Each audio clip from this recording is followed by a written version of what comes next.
السلام علیکم ورحمۃ اللہ وبرکاتہ۔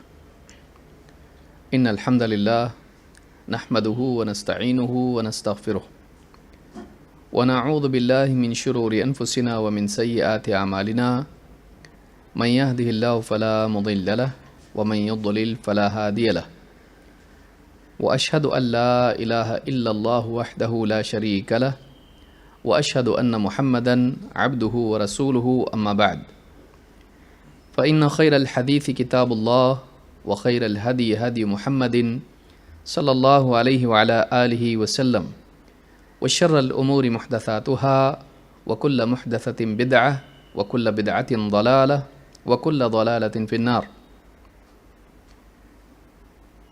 قال الله تبارك وتعالى وقل رب زدني علما۔ قابل احترام اور بہنوں، تحفۃ النساء اس کورس کا سلسلہ کئی ہفتوں سے جاری ہے اور اس کورس میں 39 حدیثیں ہم نے مکمل کی ہیں۔ ان احادیث میں خواتین کے تعلق سے ان کی ذمہ داریاں، ان کی خوبیاں، ان کے عیوب اور ان کے اخلاق سے متعلق بہت ہی اہم ہدایات موجود ہیں۔ بلا شبہ اس کورس میں ہم خواتین سے متعلق تفصیلی احکام نہیں دیکھ رہے ہیں، بلکہ زیادہ تر احکام وہ ہیں جو بنیادی احکام ہیں، جو ان کے اخلاق یا ان کے مقام سے یا ان کی ذمہ داریوں سے متعلق ہیں۔ باقی رہے خواتین سے متعلق تفصیلی احکام، طہارت، نماز، روزہ، حج یا اسی طرح سے پردے کے احکام یا بیوی شوہر سے متعلق احکام، حقوق، ذمہ داریاں، اس کے لیے ایک الگ کورس درکار ہیں، اور اللہ سے امید ہے کہ انشاءاللہ مستقبل میں ہم ایسی کوئی کتاب یا ایسے کسی عنوان کے تحت ایسے احکام جو خواتین سے متعلق ہیں خاص طور سے، ایک ایک کر کے دلائل کی روشنی میں انشاءاللہ وہ احکام دیکھیں گے۔ اس کورس کا اصل مقصد خواتین کو اپنی ذمہ داری کا احساس دلانا اور ان غلطیوں کی نشاندہی کرنا ہے جن میں عام طور سے ہمارے معاشرے میں خواتین مبتلا ہوتی ہیں۔ آج حدیث نمبر 40 میں ہم 3 باتیں دیکھیں گے جو انسان کے لیے آخرت میں نقصان کا ذریعہ ہیں، اور اس کا عنوان ہے دیوس کون ہے۔ دیوس عربی زبان میں غیور کے مقابلے میں بولا جاتا ہے۔ ایک انسان غیرت مند ہو، اس کو غیور کہتے ہیں۔ اس کا اپوزٹ، اس کا مخالف لفظ، اس کی ضد دیوس ہے، جسے اپنے گھر میں بیوی بیٹیوں کے تعلق سے، خاص کر کے بیوی کے تعلق سے بالکل بھی احساس نہ ہو کہ وہ بے پردہ لوگوں کے سامنے آ رہی ہے، یا لوگ اس کے ساتھ باتیں کر رہے ہیں اور وہ انہیں اپنی طرف رجھا رہی ہے، لوگ اسے چھیڑ رہے ہیں اور اسے کوئی غیرت نہ ہو۔ ایسا آدمی دیوس کہلاتا ہے۔ حدیث میں اس کی ایک علامت بتائی گئی ہے، لیکن یہ صرف ایک علامت نہیں ہے، بلکہ اس طرح کی کئی باتیں انسان میں پائی جا سکتی ہیں، اسے دیوس کہا جاتا ہے، جو غیرت نہ رکھتا ہو۔ ایک انسان میں، خاص طور سے ایک مرد میں، اپنی بیوی کے تعلق سے یا اپنے گھر کی خواتین کے بارے میں غیرت ہوتی ہے۔ وہ اس بات کو برداشت نہیں کرتا ہے کہ کوئی اس کی بیوی کے ساتھ، بیٹی کے ساتھ، بہو کے ساتھ میں چھیڑخانی کرے۔ وہ اس بات کو برداشت نہیں کرتا ہے کہ کوئی ان سے غیر شرعی تعلق قائم کرنے کی کوشش کرے، چاہے وہ کلام کی حد تک کیوں نہ ہو۔ اس کو غیرت کہتے ہیں۔ وہ ساری چیزیں جو پردے سے متعلق ہیں، یا نکاح یا زنا سے متعلق ہیں، جنسی خواہشات سے متعلق ہیں، یہ ساری چیزیں اس کے ضمن میں آتی ہیں کہ ایک شوہر اس معاملے میں بہت ہی سخت ہو، اس معاملے میں بہت حساس ہو۔ تو آج کے درس میں ہم دیکھیں گے اس کی برائی کیا ہے۔ حدیث کے الفاظ ہیں: عن ابن عمر رضی اللہ عنہما ان رسول اللہ صلی اللہ علیہ وسلم قال، عبداللہ ابن عمر رضی اللہ تعالیٰ عنہما کہتے ہیں کہ اللہ کے رسول صلی اللہ علیہ وسلم نے فرمایا: ثلاثۃ قد حرم اللہ علیہم الجنہ، تین لوگ ہیں اللہ تعالیٰ نے ان پر جنت کو حرام کر دیا ہے۔ مدمن الخمر، شراب میں دھت رہنے والا، شراب پی کر اس میں مست رہنے والا، والعاق، حقوق کا ارتکاب کرنے والا، رشتے ناطے توڑنے والا، خصوصاً والدین کے ساتھ بدسلوکی کرنے والا، والدیوث، اور وہ دیوس انسان، وہ بے غیرت انسان، الذی یقر فی اہلہ الخبث، جو اپنے گھر والوں میں خباثت کو تسلیم کر لے، اس پر راضی ہو جائے۔ گھر والوں میں، بیوی اور اسی طرح سے گھر کی خواتین میں بے حیائی کو، بے دینی کو برداشت کر لے اور اس پر اسے کوئی بھی غیرت نہ آئے، ایسا انسان دیوس ہے۔ اس حدیث کو امام احمد نے روایت کیا ہے، صحیح الجامع الصغیر حدیث نمبر 3052، اور حدیث صحیح ہے۔ تو کل ملا کر اس حدیث کو اگر آپ دیکھیں تو اس میں تین باتیں بیان ہوئی ہیں جو ایک بہت بڑی وعید کی حامل ہیں۔ آپ نے فرمایا: ثلاثۃ قد حرم اللہ علیہم الجنہ، تین لوگ ایسے ہیں کہ اللہ تعالیٰ نے جنت کو ان پر حرام کر دیا ہے۔ عربی زبان میں جب آتا ہے کہ حرام ہے، حرم، اس کے معنی عربی زبان میں ہوتے ہیں منع کے۔ جنت ان پر حرام ہے کا مطلب یہ ہے کہ وہ جنت میں نہیں جائیں گے اور روک دیے جائیں گے۔ تو اس حدیث سے معلوم ہوتا ہے کہ تین چیزیں ایسی ہیں جو ایک انسان کو جنت سے محروم کر دیتی ہیں۔ وہ کیا ہیں؟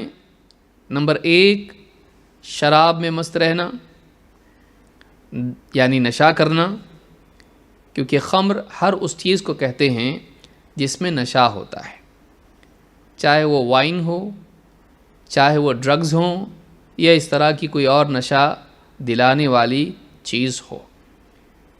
لیکن عام طور سے خمر کا اطلاق ہوتا ہے وہ چیز جو پی جاتی ہے، جس کو ہم ہمارے ہاں پر شراب کہتے ہیں۔ تو پہلی چیز جو انسان کو جنت سے محروم کرتی ہے وہ شراب میں دھت رہنا ہے۔ دوسری چیز، ماں باپ کے ساتھ رشتہ توڑنا یا بدسلوکی کرنا، ان کی نافرمانی کرنا۔ اور 3، انسان کا اپنے گھر کی خواتین کے معاملے میں بے حیائی اور برائی اور گندگی اور خباثت کو تسلیم کر لینا، اس پر راضی ہو جانا، انہیں اس برائی سے روکنا نہیں بلکہ اس کو ایکسیپٹ کر لینا، چاہے وہ بے پردگی ہو، چاہے غیر محرم مردوں سے اختلاط ہو، یا اس طرح کی جتنی چیزیں آتی ہیں ان کے بارے میں اسے ذرا بھی غیرت نہ آئے، یہ آدمی دیوس ہے۔ ان تینوں لوگوں پر جنت حرام ہے۔ پہلی چیز شراب ہے۔ آئیے اس کی، ان تینوں چیزوں کی کچھ تفصیل دیکھتے ہیں تاکہ مزید بات واضح ہو کہ کتنی بڑی وعید ان تین چیزوں کے بارے میں ہے اور ان کی کیا سزا ہے۔ نمبر 1، مدمن الخمر، شراب میں مست رہنے والا، شراب میں عام طور سے شراب پی کر پڑا رہنے والا۔ اللہ کے رسول صلی اللہ علیہ وسلم نے ایسے انسان کو بت پرست سے تشبیہ دی ہے۔ ایسا انسان گویا کہ ایک بت پرست کی طرح ہے جو اپنے معبود کو چھوڑتا نہیں۔ وہ ایک بت پرست کی طرح ہیں کہ جو اس کے معبود کی طرف سے حکم آتا ہے اس کو پورا کرتا ہے، گویا کہ اس کی عبادت کرنے والا بن جاتا ہے، اسی کے لیے جیتا ہے، ساری کوششیں اسی کے لیے ہوتی ہیں۔ اللہ کے رسول صلی اللہ علیہ وسلم فرماتے ہیں مدمن الخمر کعابد وثن، شراب میں مست رہنے والا ایسا ہے جیسے ایک بت کی عبادت کرنے والا۔ عربی زبان میں دو لفظ آتے ہیں، ایک ہے صنم اور دوسرے ہے وثن۔ صنم ایسے بت کو کہتے ہیں جس کی کسی جاندار کی شکل ہو، جیسے انسان کی شکل میں کوئی بت ہو اور لوگ اس کی عبادت کریں، اس کو صنم کہتے ہیں۔ لیکن ایسا کوئی ڈھانچہ ہو جو جاندار کا نہ ہو، جیسے کوئی پیڑ ہو، کوئی پتھر ہو کسی خاص شکل میں، یا کوئی اور چیز ہو جیسے صلیب وغیرہ، کراس، یا اسی طرح سے کوئی قبر ہو، اگر کوئی ایسی چیز کو پوجتا ہے تو اس کو وثن کہتے ہیں۔ اسی لیے حدیث میں آیا ہے اللہم لا تجعل قبری وثنا یعبد، اے اللہ میری قبر کو وثن نہ بننے دینا کہ لوگ اس کی عبادت کرنے لگ جائیں۔ تو قبر بھی وثن میں شامل ہوتی ہے۔ تو صنم اس کو کہتے ہیں جس کی شکل جاندار کی ہو، اور وثن اس کو کہتے ہیں جس کی شکل تو ہو لیکن جاندار کی نہ ہو۔ اس حدیث کو امام البیہقی نے شعب الایمان میں روایت کیا ہے، اور صحیح الجامع صغیر حدیث نمبر 5861 پر شیخ الالبانی کہتے ہیں کہ حدیث صحیح ہے۔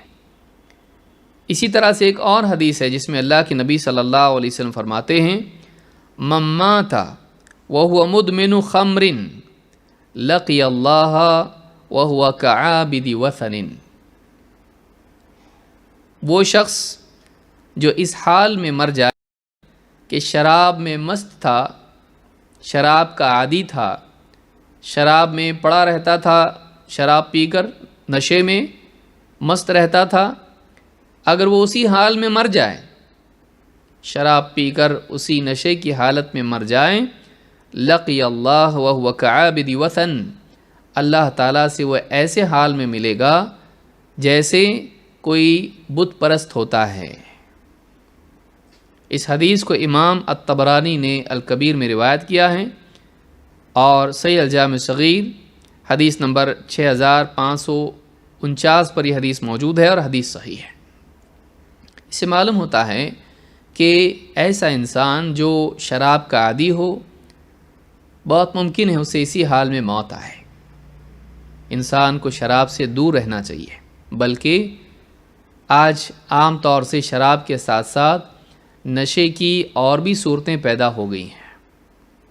کوئی نشے والے حقہ پارلر میں جا کے حقے پی رہا ہے، کوئی کسی قسم کا پاؤڈر استعمال کر رہا ہے، کوئی زبان پہ رکھ کر اس کو نشے میں پڑا رہتا ہے، کوئی دھواں لے رہا ہے اور دھوئیں سے اس کو نشہ ہو رہا ہے، کوئی انجیکشن لے رہا ہے، انجیکشن کے ذریعے سے وہ نشے میں پڑا ہوا ہے۔ نوجوان نسل آج موج مستی کے نام پر، پارٹی کے نام پر اس گندگی میں، اس برائی میں مبتلا ہے۔ حدیث بتاتی ہے کہ اگر اسی حال میں انسان مر جائے تو کل کو قیامت کے دن اللہ کے ہاں جب اس کو اٹھا کر لایا جائے گا، قبر سے اٹھ کر وہ اللہ کی بارگاہ میں پیش ہوگا حساب کے لیے، تو اس کا حال ویسے ہی ہوگا جیسے ایک بت پرست کا ہوتا ہے۔ اس لیے کہ آپ جانتے ہیں ایڈکشن بت پرستی کی طرح ہے، وہ انسان اس کا غلام بن کر رہ جاتا ہے، ویسے جیسے اپنے معبود کا کوئی غلام ہوتا ہے۔ اس میں شرک کا شائبہ پایا جاتا ہے۔ اگرچہ شراب پینے والا ایسا نہیں کہ اسلام سے باہر نکل جاتا اور اس کو مشرک کہا جائے، لیکن اس میں مشرک کی ایک صفت پائی جاتی ہے کہ وہ اپنے بتوں کا پوجنے والا ہوتا ہے، اور گویا کہ وہ ان کا بندہ بن جاتا ہے۔ وہ ان کا بندہ بن جاتا ہے۔ اسی طرح سے ایک شراب پینے والا، ایک ڈرگ ایڈکشن والا، وہ اپنی اس لت کا غلام بن جاتا ہے۔ اس کی خاطر وہ اپنا مال پورا خرچ کر دیتا ہے، گھر کی چیزیں بیچ کر بھی اس کو حاصل کرنے کی کوشش کرتا ہے۔ بیوی کچھ خود تو کماتا نہیں، بیوی مجبوراً اگر کمانے پر لگ جائیں، لوگوں کے برتن دھو کر یا کچھ اور کر کے، اس سے بھی وہ چیز چھین لیتا ہے، حتیٰ کہ بچوں کے کھانے کا پیسہ بھی چھین کر اپنی شراب اور اپنی ڈرگز میں لگا دیتا ہے۔ بلکہ بعض اوقات بات اتنی آگے نکل جاتی ہے کہ اتنا عادی ہو جاتا ہے کہ اپنے جسم کے اعضاء بیچ کر بھی وہ نشے کی لت پوری کرنے کی کوشش کرتا ہے۔ خون کبھی دے دیتا ہے، کبھی کڈنی دے دیتا ہے، کبھی کچھ اور۔ اتنا زیادہ وہ غلام اس چیز کا بن جاتا ہے کہ اس کے لیے کچھ بھی قربان کر سکتا ہے۔ اور یہ کس کے لیے ہونا چاہیے؟ یہ اللہ کے لیے ہونا چاہیے۔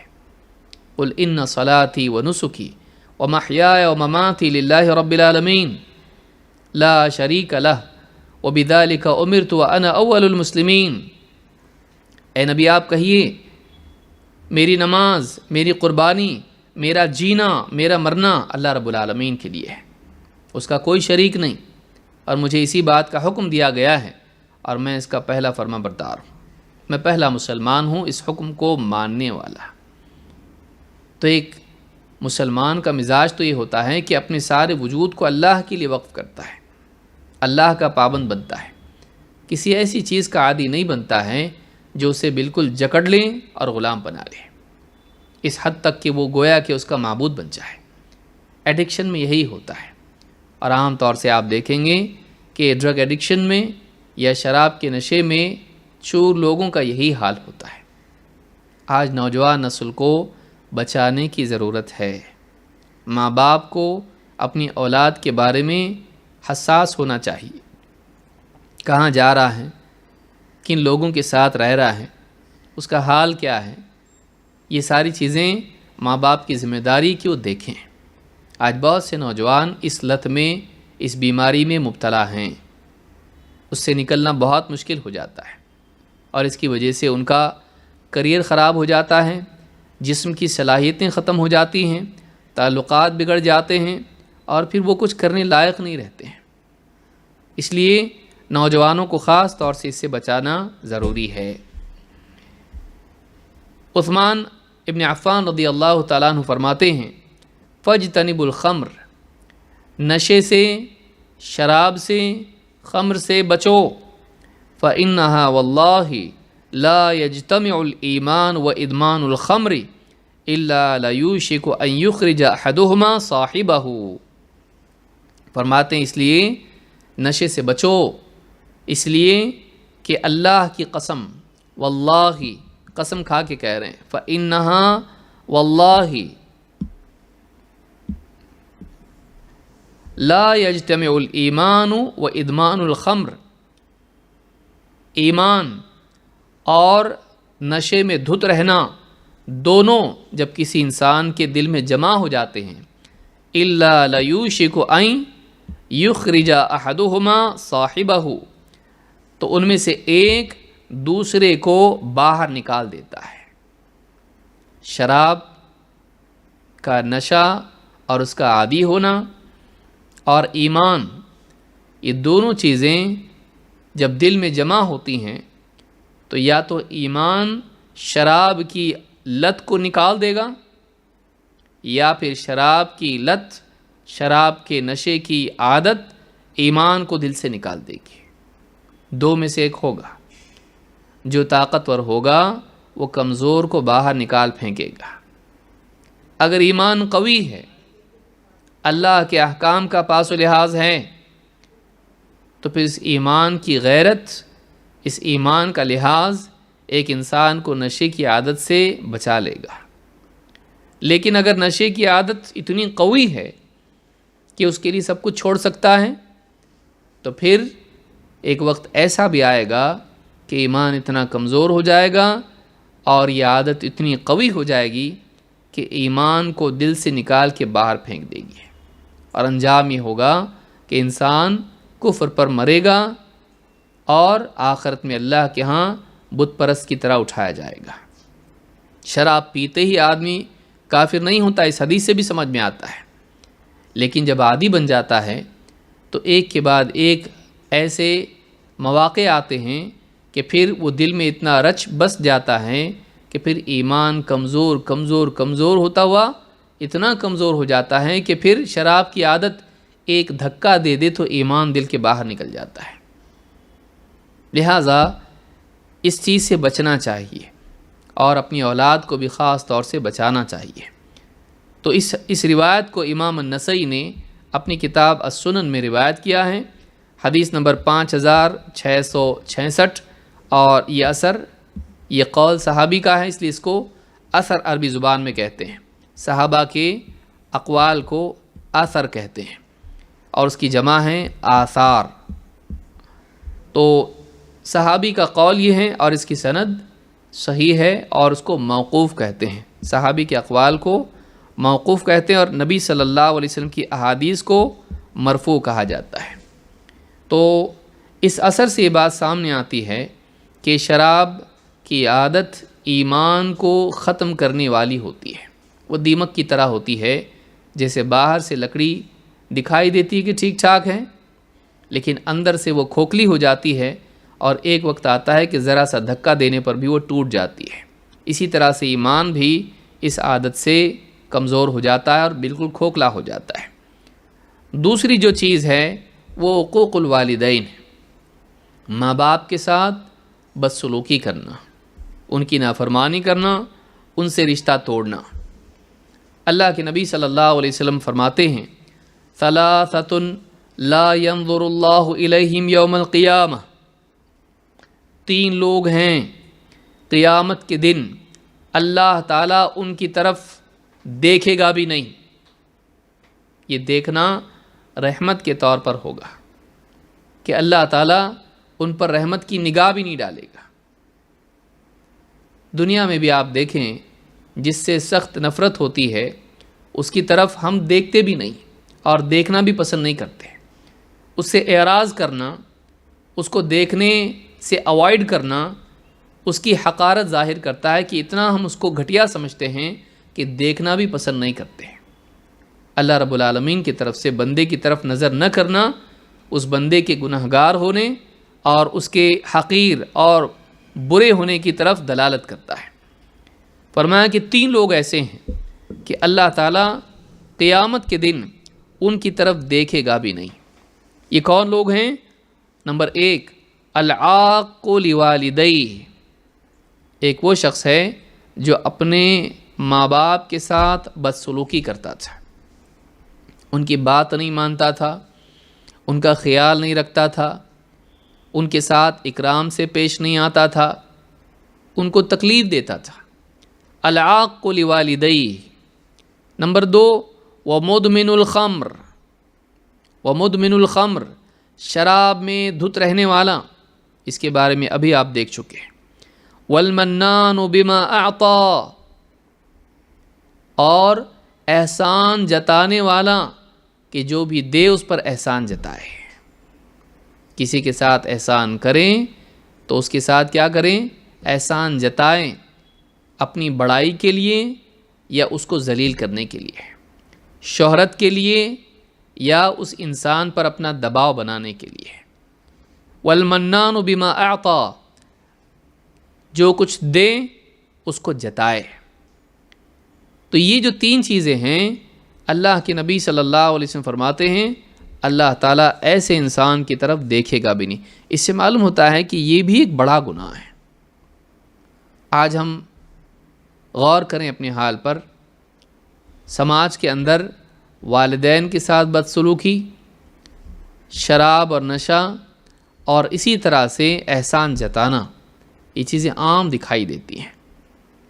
خاص کر کے آپ دیکھیں جو آئی ٹی میں لوگ ہیں، پارٹیز وغیرہ ہوتی ہیں، اس میں کتنے لوگ ایسے ہیں جو پڑھے لکھے سمجھتے ہیں کہ بھئی شراب کبھی کبھار پی لینے میں کیا مسئلہ ہے، اور میں تو بیئر ہی پی رہا ہوں، بہت زیادہ بھیانک شراب تو نہیں پی رہا ہوں۔ نشہ نشہ ہے، چاہے وہ تھوڑا ہو یا زیادہ ہو۔ کوئی بھی نشہ جائز نہیں ہے۔ تو یہاں پر آپ دیکھیں گے کہ 3 چیزوں پر اس بات کی وعید ہے کہ اللہ تعالیٰ ان کی طرف دیکھے گا نہیں۔ ماں باپ کے ساتھ بدسلوکی، شراب میں مست رہنا، اور 3 احسان جتانا۔ امام احمد، نسائی اور ابن حبان نے اس کو روایت کیا ہے۔ الفاظ ابن حبان کے ہیں، اور الصحیحہ میں شیخ الالبانی کہتے ہیں یہ حدیث صحیح ہے۔ الصحیحہ حدیث نمبر 6674 674۔ تو اس حدیث سے بات معلوم ہوتی ہے کہ ماں باپ کے ساتھ بدسلوکی کرنا، اس کی وعید یہ ہے کہ اللہ تعالیٰ ایسے انسان کی طرف قیامت کے دن دیکھے گا بھی نہیں۔ یہ اس انسان کے ذلیل اور حقیر ہونے کی علامت ہوگی۔ اسی طرح سے ایک اور حدیث ہے، اللہ کے نبی صلی اللہ علیہ وسلم فرماتے ہیں لا یلج حائط القدس۔ حائط باغ کو کہتے ہیں، دیوار کو بھی کہتے ہیں، لیکن باغ کو بھی کہتے ہیں۔ لا یلج حائط القدس، قدس پاک، پاک باغ، پاک باغ کون سا ہے؟ جنت۔ لا یلج حائط القدس، وہ انسان جنت تک پہنچ نہیں پائے گا، جنت میں داخل نہیں ہو پائے گا۔ کون؟ 3 لوگ یہاں پر ذکر کیے۔ مدمن الخمر، شراب میں مست رہنے والا، وللعاق لوالدیہ، اور نہ وہ شخص جو ماں باپ کے ساتھ رشتے ناطے توڑ کے بدسلوکی کرتا ہے، وللمنان عطاءہ، اور نہ وہ شخص جو اپنی عطا پر احسان جتاتا ہے۔ کسی کو عطا کر دیا اور جتاتا ہے، کسی کے ساتھ احسان کرتا ہے تو احسان کر کے اس پر اپنی بڑائی جتاتا ہے، احسان جتاتا ہے۔ احسان کیوں جتایا جاتا ہے؟ لوگوں کو غلام بنانے کے لیے، لوگوں پر اپنی بڑائی جتا کر پھر انسان ان کا استحصال کرتا ہے۔ کسی کو آپ نے زکوٰۃ دی، اب اس سے کوئی کام بھی لے رہے ہیں، وہ بیچارہ مجبور ہو کر آپ کا کام کر رہا ہے۔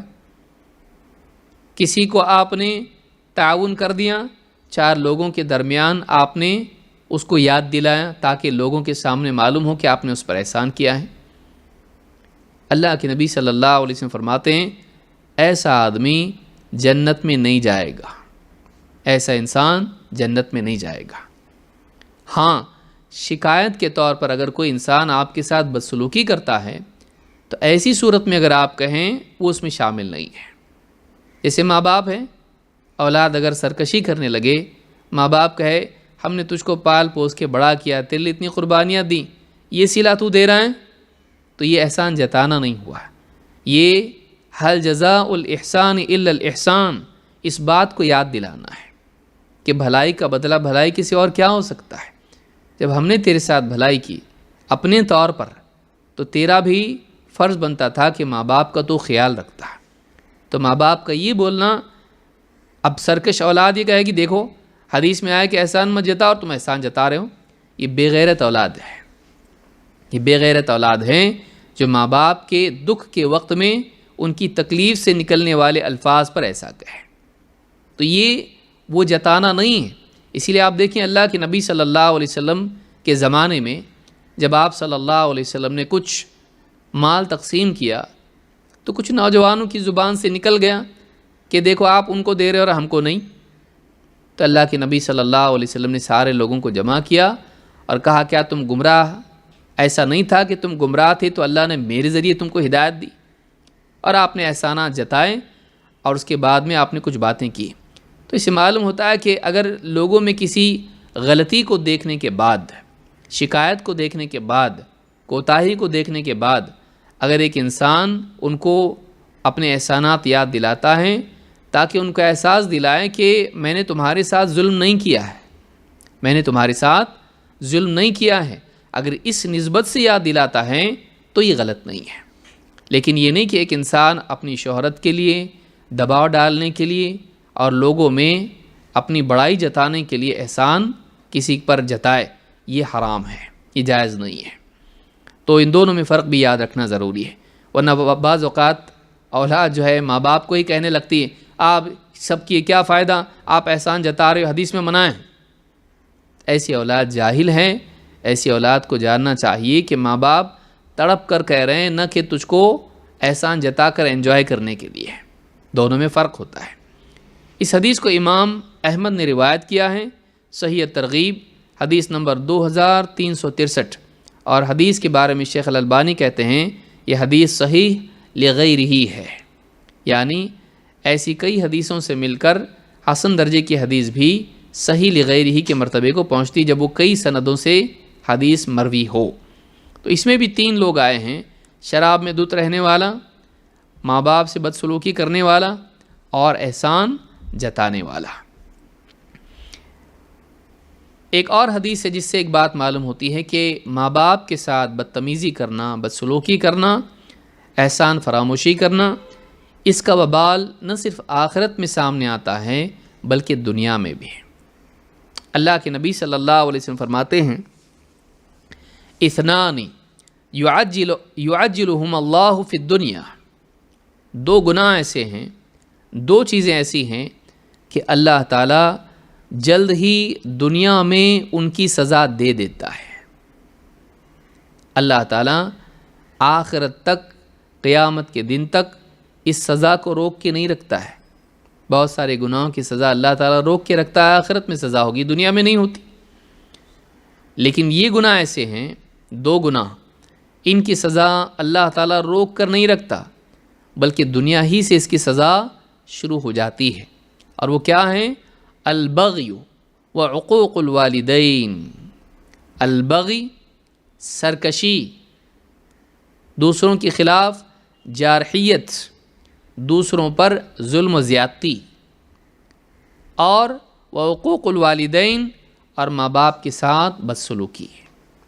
اس حدیث کو امام الطبرانی نے روایت کیا ہے، اور صحیح الجامع صغیر حدیث نمبر 137 پر شیخ الالبانی کہتے ہیں کہ یہ حدیث صحیح ہے۔ اس حدیث سے بات معلوم ہوتی ہے کہ گناہوں کی سزا دنیا میں بھی ملتی ہے، آخرت میں تو ہے ہی ہے، اس لیے آپ نے آخرت کی سزا دیکھ لی کہ وہ جنت میں نہیں جائیں گے، اللہ تعالیٰ ان کو نظر رحمت سے دیکھے گا تک نہیں، اور پھر معلوم ہوا کہ دنیا میں بھی اس کی سزا ملتی ہے۔ اور وہ کیا ہیں؟ 2 چیزیں ہیں، ایک البغی، لوگوں پر ظلم کرنا، لوگوں پر ظلم و زیادتی کرنا، چاہے وہ ظلم جان کے معاملے میں ہو، جسمانی اعتبار سے، چاہے وہ مال کے معاملے میں ہو، یا وہ عزت کے معاملے میں ہو۔ کسی کو مارنا، پیٹنا، غنڈہ گردی کرنا، یہ بھی ظلم ہے۔ ناحق کسی پر ہاتھ اٹھانا ظلم ہے، چاہے شوہر کا بیوی پر ہاتھ اٹھانا ہو یا اولاد پر ہاتھ اٹھانا ہو۔ اگر ظلماً کسی کو بھی، یا جانور کے ساتھ بھی ہو، اگر ظلماً کسی کو مارتا ہے تو پھر یہ کیا ہے؟ قیامت کے دن اس کی پکڑ ہوگی، اور دنیا ہی سے سرکشی کی سزا ملتی ہے۔ البغی، اور اسی طرح سے مال کے اعتبار سے ہے، کسی کا مال چھین لیا، کسی کا مال غصب کر لیا، اس کا حق اس کو نہیں دے رہا ہے، مزدور سے کام کرا لیا اور اس کی تنخواہ یا اجرت اس کو نہیں دے رہا ہے، کام میں عیب نکال کر کہہ رہا ہے کہ کیسے پیسے دوں میں، تم نے کام ٹھیک سے نہیں کیا، جبکہ دل میں جانتا ہے کہ اس نے کام کیا ہے، اور اگر کوئی کمی ہے تو ٹھیک ہے، پیسہ دینے میں کمی ہونا چاہیے، سرے سے اس کا پیسہ ختم کر دینا، اتنی ساری محنت اس نے کی ہے، اس کا بدلہ اس کو کچھ بھی نہ دیا جائے، یہ سرکشی ہے۔ اسی طرح سے عزت کے معاملے میں بھی سرکشی ہوتی ہے، کسی پر جھوٹا الزام لگا دینا، جیسا کہ اخیر میں آئے گا، اور کسی کے بارے میں غیبت کرنا، کسی کے عیوب لوگوں میں بیان کرنا، کسی کے بارے میں بدگمانی کرنا، یہ بھی سرکشی میں آتا ہے۔ تو معلوم ہوا کہ البغی، ظلم، سرکشی، جس کو انگلش میں اگر آپ ٹرانسلیٹ کرنا چاہیں، ٹرانسگریشن، کسی کی حدیں پار کر کے کسی کے ساتھ زیادتی کرنا، البغی وعقوق الوالدین، اور ماں باپ کے ساتھ بدسلوکی کرنا، یہ 2 گناہ ایسے ہیں کہ اس کی سزا نہ صرف آخرت میں بلکہ دنیا میں بھی ملتی ہے۔ ابو بکر رضی اللہ تعالیٰ عنہ کہتے ہیں، قال النبی صلی اللہ علیہ وسلم، اللہ کے رسول صلی اللہ علیہ وسلم نے فرمایا، الا انبئکم باکبر الکبائر، کیا میں تمہیں بڑے گناہوں میں بڑا گناہ نہ بتاؤں؟ گناہوں میں کچھ گناہ بڑے ہیں، لیکن ان بڑے گناہوں میں بھی کچھ گناہ بہت بڑے ہیں۔ تو معلوم ہے کہ گناہوں کی سیویرٹی، ان کی برائی، ان کی سنگینی الگ الگ ہے۔ ہر گناہ ایکول ویٹ والا نہیں ہے، برابر نہیں ہے۔ بھیانک ہونے کے اعتبار سے کچھ گناہ بہت زیادہ بھیانک ہیں، اگرچہ ہر گناہ کا انجام جہنم ہے، ہر گناہ پر اللہ ناراض ہوتا ہے، لیکن کچھ گناہ ایسے ہیں جو بہت زیادہ سنگین ہیں۔ الا انبئکم باکبر الکبائر، کیا میں تمہیں بڑے گناہوں میں بڑا گناہ نہ بتاؤں؟ 3 بار آپ نے ایسا کہا، ثلاثا۔ قالوا بلا یا رسول اللہ، صحابہ نے کہا اللہ کے رسول ضرور بتائیں۔ قال الاشراک باللہ وعقوق الوالدین، الاشراک باللہ، اللہ کے ساتھ شرک کرنا، وعقوق الوالدین، اور ماں باپ کے ساتھ بدسلوکی کرنا۔ آپ غور کریں، دونوں کو جوڑا ہے اللہ کے نبی صلی اللہ علیہ وسلم نے، شرک کے ساتھ جوڑا ماں باپ کے ساتھ برا سلوک کرنے کو۔ قرآن میں آپ دیکھیں اللہ تعالیٰ نے اس کے بالعکس دونوں چیزوں کو جوڑا ہے۔ کیا کہا؟ انشکر لی ولیوالدیک، تو میرا شکر کر اور اپنے والدین کا، اپنے ماں باپ کا۔ اس کے بالعکس کیا ہے؟ اللہ کی ناشکری ہے کہ انسان اللہ کی نعمتیں لے اور کسی اور کی عبادت کرے، اللہ کے احسانات لے اور کسی اور کے آگے جھکنے والا بنے، یہ شرک ہے۔ اور والدین پال پوس کے بڑا کیا، اس کے لیے ساری تکلیفیں اٹھائیں، کھلایا پلایا پہنایا اڑھایا، اس کو بیماریوں میں اس کے لیے علاج کے لیے بھاگ دوڑ کی، اس کے ایجوکیشن کے لیے خرچ اٹھایا، اور اپنی چاہتوں کو قربان کیا، اور اس کے لیے ساری نعمتیں مہیا کیں۔ خود بھوکے رہے اس کو کھلایا، خود پریشان رہے اس کو خوش رکھا، اور اس کے بعد میں وہ کیا کریں؟ ماں باپ کے ساتھ بدسلوکی کریں۔ 2 چیزیں ہیں، الاشراک باللہ و حقوق الوالدین۔ آپ دیکھیں اللہ رب العالمین خالق ہے، اللہ تعالیٰ نے انسان کو پیدا کیا، لیکن انسان کے وجود میں آنے کے لیے ماں باپ کو اللہ نے جمع کیا، اور ماں کے پیٹ سے، ماں کے بطن سے اولاد کو پیدا کیا۔ تو انسان کے وجود میں آنے میں ماں باپ ذریعہ ہیں۔ جہاں اللہ خالق ہے اور اللہ کا احسان ماننا چاہیے کہ اللہ نے ہم کو وجود بخشا، وہیں ماں باپ کا احسان ماننا چاہیے کہ وہ ہمارے وجود میں آنے کا ذریعہ بنے۔ نہ صرف وجود میں آنے کا، بلکہ اسی کے ساتھ ساتھ ہمارے وجود کو باقی رکھنے کے اعتبار سے بھی انہوں نے ایک بہت اہم رول ادا کیا۔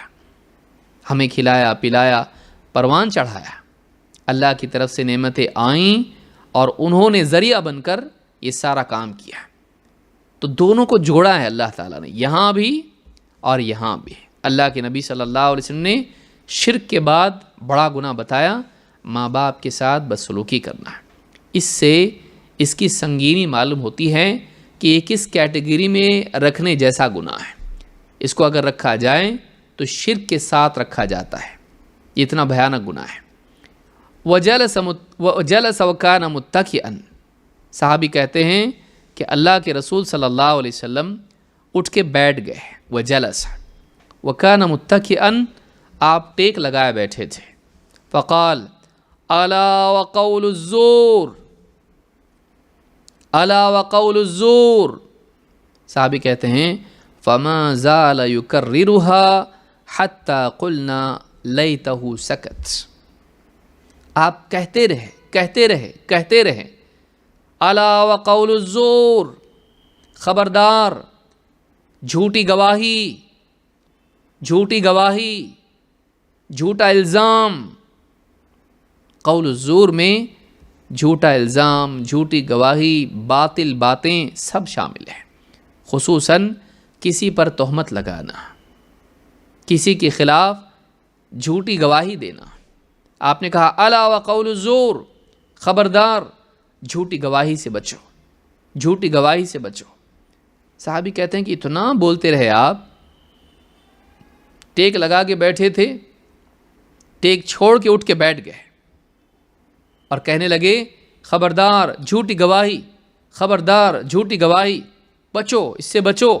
اتنا بولتے رہے کہ ہم لوگوں کو ایسا محسوس ہوا کہ حتیٰ قلنا، ہم کہنے لگے کاش کہ اللہ کے رسول صلی اللہ علیہ وسلم رک جائیں، کاش کہ آپ خاموش ہو جائیں۔ کتنا بولیں گے، کتنا بولیں گے آپ کی تکلیف کو دیکھ کر، اور بار بار آپ کے اس کو بولنے کی سمجھ میں آ گیا ہم کو جھوٹی گواہی بری بات ہے، آپ خاموش ہو جائیں۔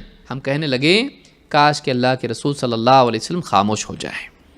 اس حدیث کو امام البخاری نے کتاب الشہادات میں حدیث نمبر 2654 پر، اور امام مسلم نے کتاب الایمان میں روایت کیا ہے۔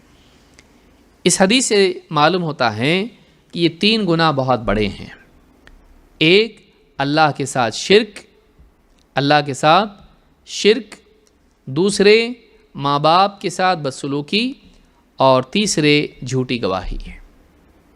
جھوٹی گواہی دینا کسی کے خلاف، کسی کو پھنسانے کے لیے، کسی کو جھوٹا ثابت کرنے کے لیے، کسی کو ذلیل کرنے کے لیے، یا پھر اس پر تہمت لگانا، اس کو بے عزت کرنے کے لیے، اپنے ذاتی مفاد کے لیے، اس کو معمولی نہیں سمجھنا چاہیے۔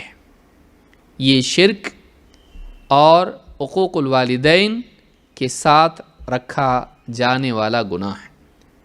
یہ بہت سخت گناہ ہے جس سے ایک مسلمان کو بچنا چاہیے۔ تیسری چیز کیا ہے؟ دیوسیت۔ عمار ابن یاسر رضی اللہ تعالیٰ عنہ کہتے ہیں اللہ کے رسول صلی اللہ علیہ وسلم نے فرمایا ثلاثۃ لا يدخلون الجنۃ ابدا، 3 لوگ ہیں وہ کبھی جنت میں داخل نہیں ہوں گے، وہ کبھی جنت میں داخل نہیں ہوں گے۔ الدیوث من الرجال، مردوں میں وہ شخص جو دیوس ہو، بے غیرت ہو۔ والرجلۃ من النساء، عورتوں میں کی مرد، عورتوں میں کی مردانی۔ والرجلۃ من النساء ومدمن الخمر، اور شراب میں دھت رہنے والا انسان۔ 3 لوگ ہیں جو جنت میں نہیں جائیں گے۔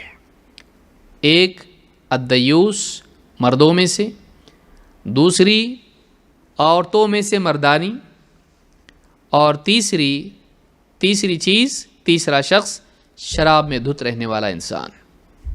فقالوا یا رسول اللہ اما مدمن الخمر فقد عرفناہ، صحابہ نے کہا اللہ کے رسول جہاں تک کہ شراب میں دھت رہنے والے کا معاملہ ہے، فقد عرفناہ، ہم تو اس کو پہچانتے ہیں، سمجھ میں آ گیا یہ آدمی تو معلوم۔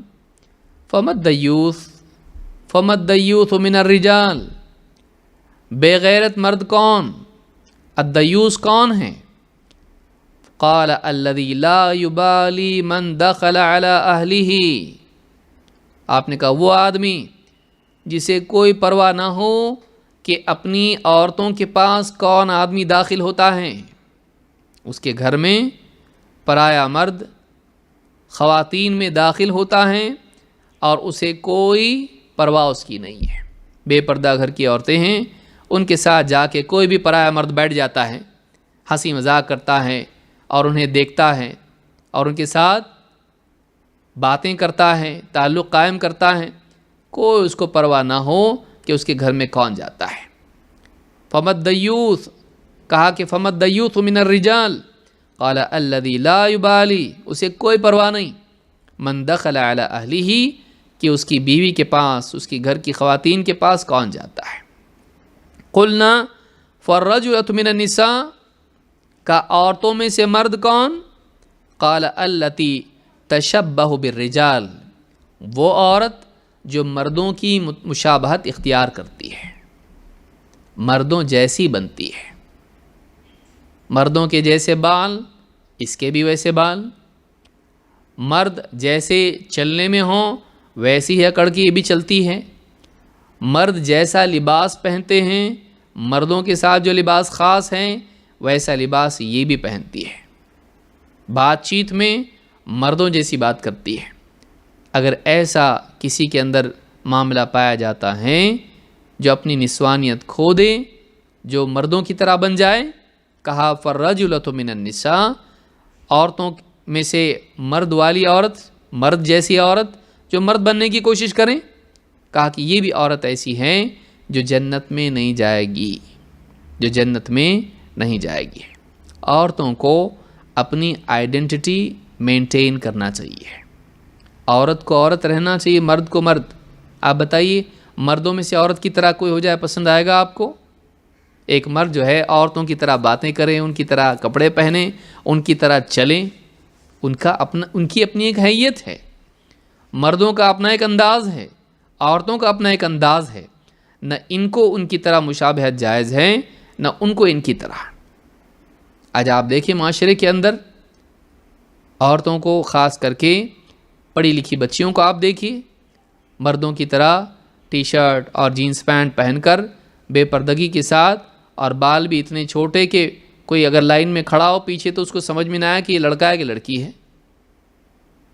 اگر کہیں ریل کا ٹکٹ یا کوئی اور ٹکٹ نکالنے کے لیے کھڑا ہے تو پیچھے کھڑا ہوا آدمی سمجھ نہیں پائے گا کہ سامنے میرے لڑکی ہے کہ لڑکا ہے۔ تو خواتین کو اولاً تو پردے کا اہتمام کرنا چاہیے، دوسرا یہ کہ پردے کے اندر بھی لباس ایسا نہ ہو جو مردوں والا ہو، پھر چال ڈھال میں، بول چال میں، رہن سہن میں مردوں کی طرح ان کو نہیں بننا چاہیے۔ ان کو دیکھیے کسی اور کی طرح آدمی بنتا ہے تو یہ خود اپنی ذات میں انفیریورٹی کمپلیکس کا نتیجہ ہے۔ آپ اپنی شخصیت کو پسند نہیں کرتے آپ، اسی لیے آپ کچھ اور بن رہے ہیں، اپنی جنس کو، اپنی کیٹیگری میں، جس کیٹیگری میں اللہ نے آپ کو رکھا ہے آپ وہ نہیں بننا چاہتے، کچھ اور بننا چاہتے ہیں، تو آپ کو گویا کہ اپنے آپ سے نفرت ہے۔ عورت عورت بنے، اس کی خوبی اسی میں ہے، اور مرد مرد کی طرح رہیں، اس کی خوبی بھی اسی میں ہے۔ تو اس حدیث سے، جس کو امام البیہقی نے شعب الایمان میں اور امام الطبرانی نے الکبیر میں روایت کیا ہے، اس حدیث سے بات معلوم ہوتی ہے کہ دیوس اور ایسی عورتیں جو مردوں کی مشابہت اختیار کریں، یہ دونوں بھی جنت میں نہیں جائیں گے۔ اور پہلا آپ جانتے ہیں مدمن الخمر، جو شراب میں دھت رہتا تھا۔ صحیح ترغیب میں شیخ الالبانی نے اس کو ذکر کیا ہے، حدیث نمبر 2071، اور حدیث صحیح لغیر ہی ہے، یعنی قابل اعتبار حدیث ہے۔ تو یہ تین چیزیں ہم نے اس حدیث میں دیکھیں جو ایک انسان کو جہنمی بناتی ہیں، اور ان میں سے ایک چیز ہم نے دیکھی کہ دیوس ایسا انسان جو اس بات کی پرواہ نہ کریں کہ اس کی عورتوں میں، اس کے گھر کی خواتین میں بے حیائی ہو، بے پردگی ہو، مرد و عورت میں اختلاط ہو، اور اس کو اس کی کوئی پرواہ نہ ہو، ایسا انسان جنت میں نہیں جائے گا، اللہ تعالیٰ نے جنت کو اس پر حرام کر دیا ہے۔ چلیے آگے بڑھتے ہیں، حدیث نمبر 41۔ اس حدیث کا عنوان ہے بیٹیوں کی پرورش کا اجر، بیٹیوں کی پرورش کا اجر۔ عن عقبۃ بن عامر رضی اللہ عنہ، عن عقبۃ بن عامر رضی اللہ عنہ قال سمعت رسول اللہ صلی اللہ علیہ وسلم یقول من كان له 3 بنات فصبر عليهن وأطعمهن وسقاهن وكساهن من جدته كن له حجابا من النار يوم القيامة۔ عقبہ ابن عامر رضی اللہ تعالیٰ عنہ کہتے ہیں کہ میں نے اللہ کے رسول صلی اللہ علیہ وسلم کو یوں فرماتے سنا، من کان لہ 3 بنات، جس کے 3 بیٹیاں ہوں، جس کے 3 بیٹیاں ہوں، فصبر علیہن، اور وہ اس پر صبر کر لے، جس کے گھر میں 3 بیٹیاں پیدا ہوں اور وہ اس پر صبر کرے، وَأَطْعَمَهُنَّ وَسَقَاهُنَّ، انہیں کھلائیں پلائیں، وَكَسَاهُنَّ مِنْ جِدَتِهِ، اور اپنی طاقت کے بقدر محنت کر کے، کوشش کر کے انہیں بہتر لباس پہنائیں، کن لہو حجابا من النار یوم القیامہ، یہ 3 بچیاں قیامت کے دن اس کے لیے جہنم سے بچاؤ کا ذریعہ بنیں گی، جہنم سے آڑ بن جائیں گی، جہنم سے بچاؤ اس کے لیے بنیں گی۔ تو اس حدیث کو امام احمد، ابن ماجہ دونوں نے لکھا ہے، اور صحیح الجامع الصغیر میں حدیث نمبر 6488 پر شیخ الالبانی کہتے ہیں کہ یہ حدیث صحیح ہے۔ حدیث میں کیا باتیں آئی ہیں؟ 3 بیٹیاں، صبر کرنا، کھلانا پلانا، پہنانا، یہ ساری چیزیں اگر ایک انسان کرتا ہے تو اس کے لیے یہ بچیاں جہنم سے بچاؤ کا ذریعہ بنیں گی، یعنی ان کے ساتھ اس سلوک کرنے کی وجہ سے وہ جہنم میں جانے سے محفوظ رہے گا۔ اس حدیث میں صبر علیہن، ان پر صبر کرے۔ بیٹی کا پیدا ہونا عرب کے معاشرے میں، بلکہ آج کے معاشرے میں بھی ایک ایسی چیز ہے جو عیب سمجھا جاتا ہے۔ اسی لیے دواخانے میں بھی جب کسی کے بیٹی ہوتی ہے تو نرسوں میں آپس میں اختلاف ہوتا ہے کہ یہ بری خبر لے جا کے کون دے گا باپ کو، بچی کو لپیٹ کے کپڑے میں باپ کی گود میں کون رکھے گا عام طور سے۔ اور دوسری اگر بیٹی ہو، بلکہ اگر تیسری بیٹی ہو، تب تو کوئی بھی اس بات کی ہمت نہیں کرتا ہے، بلکہ ڈاکٹر بھی بچی کی تیسری بیٹی کی خبر ایسے دیتا ہے جیسے کسی کے مرنے کی خبر دے رہا ہے۔ تیسری بیٹی کی پیدائش کی خبر ڈاکٹر یا ڈاکٹرنی ایسے دیتی ہے جیسے گھر میں کسی کی موت ہو گئی، پیشنٹ مر گیا، ایسی خبر دے رہی ہے۔ اور ڈاکٹر بھی جو ہے خبر دینے کے بعد اس کے کندھے پہ ہاتھ رکھتا ہے کہ یہ اب تسلی اور دھاڑس کی چیزیں، بھائی صبر کرو، ایک برا واقعہ تمہارے ساتھ ہو گیا، تم کو بیٹی ہو گئی، 1 2 3۔ اور اگر ساس وہاں موجود ہو دواخانے میں اس خبر کے پانے کے وقت میں، تو آپ دیکھیں منظر کیا ہوتا ہے۔ اور وہ بیچاری عورت جو ابھی بچہ پیدا کرنے کی تکلیف سے گزری ہے، اس کے پاس جب لوگ جاتے ہیں تو اس کی آنکھوں میں آنسو ہوتے ہیں، اور وہ لوگوں کے سامنے ایسا کرتی جیسے کوئی بہت بڑا پاپ اس کے ساتھ، اس نے پاپ کر لیا کوئی، اور اپنی صفائی دینے کی کوشش کرتی ہے، ایسے جیسے گویا کہ بہت بڑا گناہ اس سے ہوا ہو، بہت بڑی غلطی اس سے ہو گئی، میں بیٹا نہیں دے پائی، میں بیٹا نہیں دے پائی۔ اس کے ہاتھ میں تھا بیٹا دینا۔ یہ تو بیوی اور شوہر کے تعلق کا نتیجہ ہے۔ جتنی ذمہ دار وہ ہیں اتنا ذمہ دار شوہر بھی تو ہے، بلکہ اگر سائنسی اعتبار سے آپ دیکھیں تو اس کا اصل ذمہ دار شوہر ہوتا ہے، شوہر ہوتا ہے۔ کروموزوم کا جو معاملہ ہے اگر آپ تحقیق کریں، میں اس میں تفصیل سے بات نہیں کروں گا، لیکن اصل جو ہوتا ہے یہ شوہر اس کا ذمہ دار ہوتا ہے۔ اور واقعی دیکھا جائے تو دینے والا تو اللہ ہے، دینے والا اللہ ہے۔ تو بیٹی کے پیدا ہونے پر ناراض ہونا، یہ اللہ تعالیٰ کے فیصلے پر ناراض ہونا ہے۔ اس حدیث میں یہ کہا گیا کہ من کان لہ ثلاث بنات فصبر علیہن، پہلا کام تو بیچارے کے لیے یہی ہے کہ وہ صبر کرے۔ کیوں؟ اس لیے کہ 3 بچیاں ہیں، پھول کی طرح ان کو پال پوس کے بڑا کرنا ہے، اور پھر دوسرے کے گھر میں اس کو بھیجنا ہے۔ یہ ماں باپ ہی جانتے ہیں کہ دل پر کتنا پتھر رکھے وہ اپنی بچی کو کسی کے گھر میں بھیجتے ہیں۔ ہم نے تو سنبھالا، ہر چیز کا خیال رکھا، معلوم نہیں سسرال والے کیسے ہوں گے۔ اور ہمیشہ بچی جب بالغ ہوتی ہے تو دل میں ہمیشہ ایک کھٹکا لگا رہتا ہے کہ اس کا کیا ہوگا۔ وہ ساری جو تکلیف ہے اس پر صبر کرنا، یہ خود ایک مجاہدہ ہے۔ پھر اس پر سماج کے طعنے برداشت کرنا، سماج کی ہمدردیوں کو جو کہ ایک طعنے کی صورت میں ہوتی ہے، ارے رے رے 3 بیٹیاں ہیں کیا، اچھا بہت بڑا امتحان ہے بابا تمہارا۔ اس طرح سے کسی کے ساتھ میں ہمدردی بھی ایک اعتبار سے ایک طعنہ ہوتی ہے کیسا ہوگا تمہارا اب؟ بیٹا نہیں تم کو بالکل، ایک بھی بیٹا نہیں، او ہو کیا ہوگا اب؟ تو بیٹی ہونا ایک اعتبار سے نعوذ باللہ اللہ کی طرف سے ایک ظلم مانا جاتا ہے کہ اللہ تعالیٰ نے کیا کر دیا، بلکہ بعض لوگوں کی زبان سے بھی نکل آتا ہے۔ پیڑے لے کے شوہر آتا اور جب خبر ملتی ہے کہ بیٹا نہیں بیٹی، فون پہ سننے میں غلطی ہو گئی، غصہ ہو جاتا ہے، پھینک دیتا ہے کبھی کبھی پیڑے بھی۔ کیا ہو گیا میرے ساتھ؟ کیا اللہ کے پاس کم ہو گئے کیا بیٹے؟ میرے گھر میں ساری بیٹیاں دے گا؟ اور اس طرح سے کفریہ کلمات بھی بعض اوقات شوہر کے، کبھی ساس کی زبان سے نکلتے ہیں۔ اللہ کے فیصلے پر راضی رہنا یہ ایمان کی علامت ہے۔ تو کہا کہ فصبر علیہن، ان پر صبر کریں، کیونکہ معاشرہ بیٹیوں کو برداشت نہیں کرتا ہے، معاشرہ بیٹیوں کو برداشت نہیں کرتا ہے۔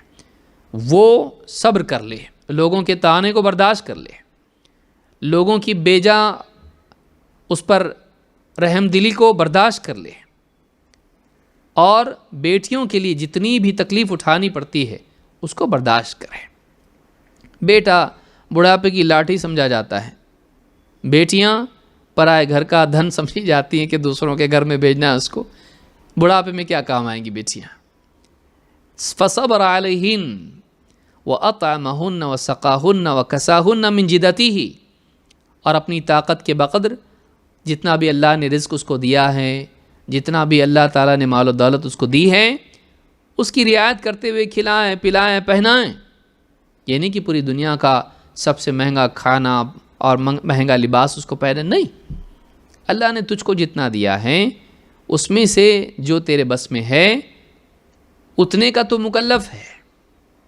اس کا مکلف نہیں کیا کہ نہیں اس نے اچھے سے اچھے پہنانا، اچھے سے اچھا کھلانا، چاہے اس کے بس میں نہ ہو، نہیں۔ لا یکلف اللہ نفسا الا وسعها۔ جنت کا وعدہ اس انسان کے لیے بھی ہے جو غربت میں رہ کر اپنی اولاد کو اپنی طاقت کے بقدر جو اس کے لیے میسر ہو کھلائیں پلائیں اور پہنائیں۔ کن لہ حجابا من النار یوم القیامہ، یہ بچیاں قیامت کے دن جہنم سے اس کے لیے آڑ ہوں گی۔ معلوم یہ ہوا کہ جس انسان کے گھر میں بچیاں پیدا ہوں جہنم سے بچاؤ اللہ تعالیٰ نے اس کو دے دیا۔ کتنی بڑی نعمت ہے، بیٹی جہنم سے بچاؤ ہے، بیٹی جہنم سے بچاؤ ہے، شرط یہ ہے کہ آدمی اس کا حق ادا کرے۔ تو اس حدیث کو امام احمد اور ابن ماجہ نے روایت کیا ہے۔ آئیے اور روایت اس تعلق سے دیکھتے ہیں۔ بیٹی آزمائش ہے، بیٹی مصیبت نہیں ہے، یہ امتحان ہے کہ آدمی ماں باپ اس کا حق ادا کرتے کہ نہیں۔ اللہ کے نبی صلی اللہ علیہ وسلم فرماتے ہیں من ابتلی من البنات بشیء، جس کو بیٹیوں کے ذریعے سے آزمایا گیا، معلوم ہوا کہ بیٹیاں اللہ کی طرف سے امتحان ہیں کہ تو ان کے ساتھ اچھا سلوک کرتا ہے نہیں، اللہ کے فیصلے پر راضی ہوتا ہے نہیں۔ من ابتلی من البنات بشیء فاحسن الیہن، اور ان کے ساتھ احسان کا سلوک کرے۔ جس کو بیٹیاں دی گئیں ان کے ساتھ کیا کریں؟ اچھا سلوک کرے۔ کن لہ سترا من النار، یہ بیٹیاں اس کے لیے جہنم سے بچاؤ بنیں گی، جہنم کی آگ سے بچاؤ بنیں گی۔ صحیح بخاری حدیث نمبر 5995 اور صحیح مسلم حدیث نمبر 2629۔ اس حدیث سے معلوم ہوتا ہے کہ بیٹیوں کے ساتھ اچھا سلوک کرنا چاہیے، اور اگر ایسا کرتا ہے تو یہ اس کے لیے جہنم سے بچاؤ بنیں گی۔ حدیث میں 3 بیٹیاں آئی ہیں، کیا 2 بیٹیوں کے لیے بھی وعدہ ہیں؟ ہاں۔ جابر بن عبداللہ رضی اللہ تعالیٰ عنہما کہتے ہیں قال رسول اللہ صلی اللہ علیہ وسلم من کان لہ 3 بنات، جس کے 3 بیٹیاں ہوں، یؤویہن ویکفیہن ویرحمہن، وہ انہیں اپنے گھر میں رکھے، سنبھالیں، دفن نہ کر دے بلکہ کیا کریں؟ اپنے گھر میں سنبھالے، ابارشن کر کے ختم نہ کر دے۔ آوا کا مطلب ہوتا ہے پناہ دینا، اس کو اپنے گھر میں سیکیورٹی دے، وہ محفوظ رہے اس کے گھر میں، یؤویہن ویکفیہن، اور ان کے لیے کفایت کریں، جتنی ان کی ضرورت ہے اتنا ان کو پرووائڈ کریں، انہیں عطا کریں، ویرحمہن، اور ان کے ساتھ رحم کا سلوک کریں، غصے میں ان کے ساتھ ہمیشہ چڑچڑاہٹ کے ساتھ نہ ملے کہ اللہ کی طرف سے میرے لیے ایک کیا ہے مصیبت میرے گھر میں آ گئی، بلکہ کیا کریں رحمت کا سلوک ان کے ساتھ کریں، انہیں اپنے گھر میں پناہ دیں، ان کے لیے کفایت کریں اور ان کے ساتھ رحم کا سلوک کریں۔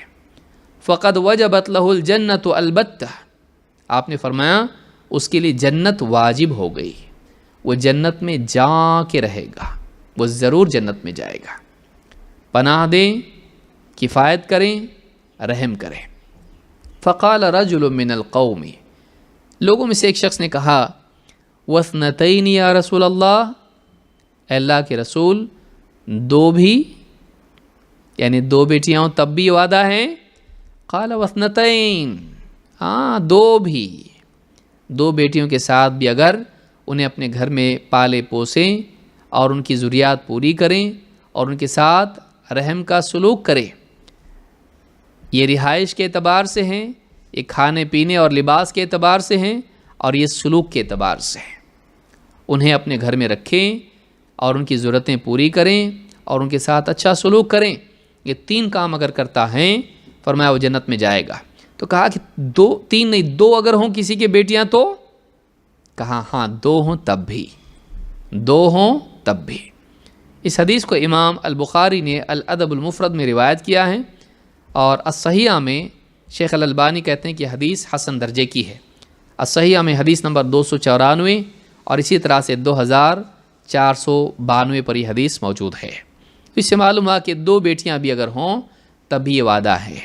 ایک اور حدیث ہے، اللہ کے نبی صلی اللہ علیہ وسلم فرماتے ہیں ما من مسلم لہ ابنتان لہ ابنتان، جو بھی مسلمان اس کے دو بیٹیاں ہوں، فیحسن الیہما ما صاحبتاہ او صاحبہما، تو جب تک کہ وہ اس کے ساتھ ہو یا وہ دونوں بیٹیاں اس کے ساتھ ہوں یا یہ بیٹیوں کی صحبت میں رہے، ان کے ساتھ رہے، یعنی نکاح تک ساتھ ہی رہیں گی، تو فیحسن الیہما، ان دونوں کے ساتھ احسان کا سلوک کرے، ان دونوں کے ساتھ ظلم کا نہیں احسان کا سلوک کرے، الا ادخلتاہ الجنہ، تو وہ بیٹیاں ضرور اس کو جنت میں داخل کریں گی، وہ بیٹیاں اس کو جنت میں داخل کرائیں گی۔ معلوم ہوا کہ بیٹی جنت میں داخل کراتی ہے، تو دو بیٹیاں بھی ہوں تو یہ وعدہ ہے۔ امام ابن حبان نے اس کو روایت کیا ہے، اور صحیح ترغیب میں حدیث نمبر 1971 پر شیخ الالبانی کہتے ہیں حسن لغیرہ، یہ حدیث حسن درجے کی ہے۔ بیٹیوں کے خرچ کی ذمہ داری باپ پر ہے، باپ کو چاہیے کہ بیٹیوں کی ضرورتیں پوری کرے، کھانا پینا، لباس، دوائی اور اس طرح سے جتنی چیزیں، ان کی تعلیم، اس کا خرچ اٹھائے۔ انس رضی اللہ تعالیٰ کہتے ہیں قال رسول اللہ صلی اللہ علیہ وسلم، اللہ کے رسول صلی اللہ علیہ وسلم نے فرمایا من عال جاریتین، من عال، جو دو بیٹیوں کی کفالت کرے، ان کو ان کی ذمہ داریاں پوری کرے، من عال جاریتین، دو بچیوں کی ذمہ داری نبھائیں، دخلت انا وہو الجنۃ کہاتین واشار باصبعیہ، تو آپ نے کہا میں اور وہ جنت میں ایسے داخل ہوں گے، اور آپ نے اپنی دونوں انگلیوں سے اشارہ کیا، یعنی شہادت کی انگلی اور درمیانی انگلی، ان دونوں کو آپ نے بتایا کہ یہ جیسے جڑی ہوئی ہیں قریب قریب، ویسے میں اور وہ جنت میں داخل ہوں گے، یعنی جنت میں میرا قرب اس انسان کو نصیب ہوگا اور میری صحبت اس انسان کو ملے گی جس نے دو بچیوں کی کفالت کی، دو بچیوں کی ذمہ داری نبھائی اور انہیں اپنی عیال میں رکھا، ان کی کھانا پینا اور خرچ ان کے اٹھائے۔ امام احمد اور ترمذی نے اس کو روایت کیا ہے، سنن الترمذی حدیث نمبر 1914، حدیث صحیح ہے۔ اس سے معلوم ہوتا ہے کہ بچیوں کے خرچ کی ذمہ داری باپ پر ہے، اور اگر وہ ٹھیک سے اس کو ادا کرتا ہے تو وہ نبی صلی اللہ علیہ وسلم کے ساتھ جنت میں ہوگا۔ عوف ابن مالک کہتے ہیں ان رسول اللہ صلی اللہ علیہ وسلم قال ما من مسلم یکون له ثلاث بنات، جو بھی مسلمان اس کے 3 بیٹیاں ہوں، فینفق علیہن، تو ان پر خرچ کریں، حتی یبن او یمتن، یہاں تک کہ وہ اس سے جدا ہوں یا انہیں موت آئے، اس سے جدا ہوں نکاح کے ذریعے سے یا انہیں موت آ جائے، الا کن لہ حجابا من النار، تو وہ تینوں بیٹیاں اس کے لیے جہنم سے حجاب بنیں گی، آڑ بنیں گی، بچاؤ بنیں گی۔ تو یہاں کہا کہ فَيُنْفِقُوا عَلَيْهِنْ، بچیوں پر خرچ کرے، ان کی ضروریات میں خرچ کرے۔ تو جو بھی مسلمان اس کے گھر میں بچیاں ہوں، اگر ان پہ خرچ کرتا ہے تو اس کے لیے جنت میں یعنی مقام ہے اور جہنم سے حفاظت ہے۔ فقالت امرأة او اثنتان، ایک عورت مجلس میں تھی، اس نے کہا اللہ کے رسول 2 بھی، اگر 2 ہوں تو؟ کہا وثنتان، ہاں 2 ہوں تب بھی، 2 کی ذمہ داری نبھائے، 3 بیٹیاں نہیں 2 ہی ہیں، تو اگر ان کی بھی ذمہ داری نبھاتا ہے تو اس کے لیے جہنم سے بچاؤ بنیں گی۔ امام الطبرانی نے اس کو روایت کیا ہے، صحیح الترغیب حدیث نمبر 1972، حدیث حسن لغیرہ ہی ہے۔ اگر بیٹیاں کسی کے نہ ہوں تو بہنیں ہوں تو بہنوں کے ساتھ وہی معاملہ کر کے وہ اس فضیلت کا حامل بن سکتا ہے۔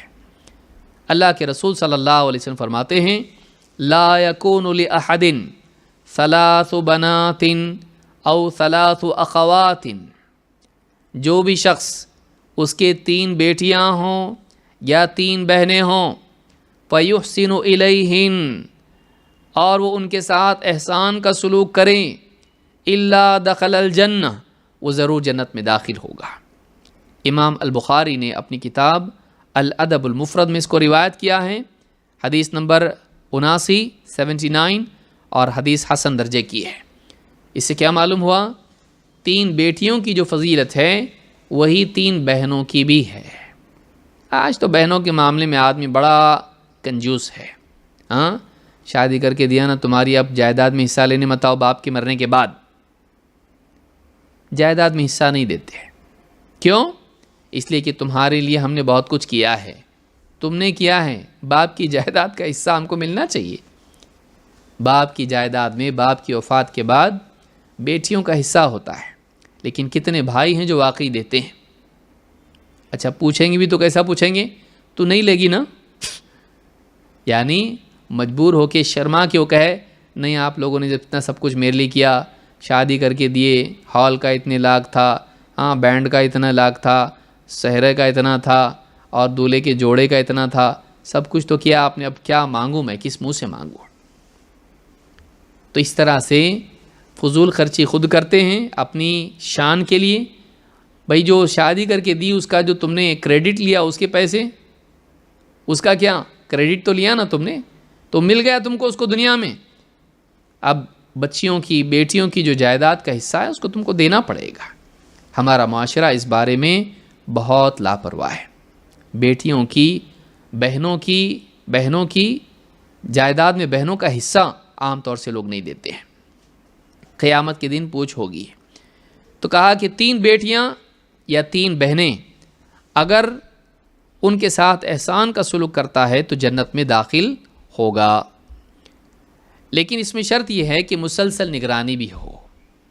کیوں؟ انس رضی اللہ تعالیٰ عنہ کہتے ہیں اللہ کے رسول صلی اللہ علیہ وسلم نے فرمایا من کان لہ 3 بنات او 3 اخوات، جس کے 3 بیٹیاں ہوں یا 3 بہنیں ہوں، فاتق اللہ، ان کے معاملے میں وہ اللہ سے ڈرے، واقام علیہن، اور ان پر وہ نگرانی کریں، کان معی فی الجنت ھکذا، وَأَوْمَأَ بِالسَّبَّابَةِ وَالْوُسْطَى، اور اللہ کے نبی صلی اللہ علیہ وسلم نے یعنی سباحہ سبابہ کو کہتے ہیں جس سے اشارہ کرتے ہیں نماز میں، تو کہا کہ جس کے 3 بیٹیاں یا 3 بہنیں ہوں اور ان کے معاملے میں اللہ سے ڈریں اور یعنی ان پر ظلم نہ کرے، ان کی حق تلفی نہ کرے، اور وہ اقام علیہن اور ان پر نگراں بنے، ان کی نگرانی کرے، یعنی ان کی دینداری، ان کا پردہ، ان کے اخلاق اور ان کی ذمہ داریاں نبھانا، ان کو بہتر بنانا، اس کے تعلق سے ان پر نگرانی کرے، ان پر ذمہ دار بن کے جیے، لاپرواہ نہ رہے کہ انہیں ان کے حال پر چھوڑ دیں، بلکہ وہ اقام علیہن ان پر اللہ کی شریعت کو نافذ کریں اور انہیں ان پر نگراں بنیں۔ کان معی فی الجنت ہکذا، وہ میرے ساتھ جنت میں اس طرح ہوگا، اور آپ نے سبابہ اور وسطیٰ دونوں کو ملا کے کہا، بیچ کی انگلی اور اسی کے بازو والی شہادتین کی انگلی، جس کو آپ یعنی گواہی کی انگلی کہتے ہیں، یا تشہد میں جو انگلی آپ اٹھاتے ہیں، ان دونوں انگلیوں کو جوڑ کے آپ نے کہا کہ وہ میرے ساتھ جنت میں اس طرح رہے گا۔ امام ابو یعلا نے اس کو روایت کیا ہے، اور الصحیحہ میں حدیث نمبر 295 پر شیخ الالبانی نے اس کو ذکر کیا ہے۔ تو اس سے یہ بھی معلوم ہوتا ہے کہ بچیوں کے بارے میں، بہنوں کے بارے میں، بیٹیوں کے بارے میں اللہ سے ڈرنا چاہیے اور ان پر نگراں بننا چاہیے، یہ نہیں کہ ان کو ان کے حال پر چھوڑ دیا جائے کہ بچیاں کالج جا رہی ہیں، پھر موبائل پر جس سے بات کریں، چیٹنگ کریں، انسٹاگرام پر اپنی فوٹو ڈال رہی ہیں، ٹک ٹاک پر اپنے ویڈیو ڈال رہی ہیں۔ بچی کا دل نہیں توڑنا بھائی، اس کی خوشی ہے 4 دن اپنے آئیں، پھر جائے گی سسرال میں، تو اس کو نہیں بولنا کچھ بھی، دکھی ہو جاتی، بات بات پہ مرجھا جاتی، اس لیے شریعت کے خلاف بیجیے تو کوئی مسئلہ نہیں، ان پر شریعت کو نافذ کرنا، دین سکھانا، دین کی ترغیب دینا اور ان کو برائیوں سے روکنا۔ یہ کب تک ہیں؟